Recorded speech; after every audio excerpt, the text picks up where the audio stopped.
औज़ुबिल्लाहिमिनश्शैतानिर्रजीम बिस्मिल्लाहिर्रहमानिर्रहीम। नाज़रीन, आज से मैं एक और सिलसिला शुरू करने लगा हूँ सुनहरी हरूफ के नाम से।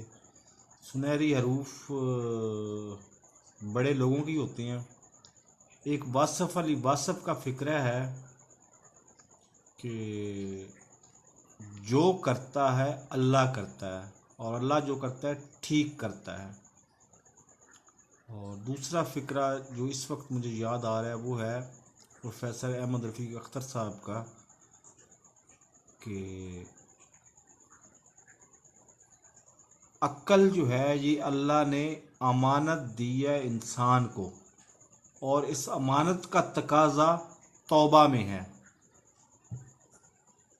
आप जितने बड़ा जो चाहते हो करो, लेकिन उसके बाद तौबा करो।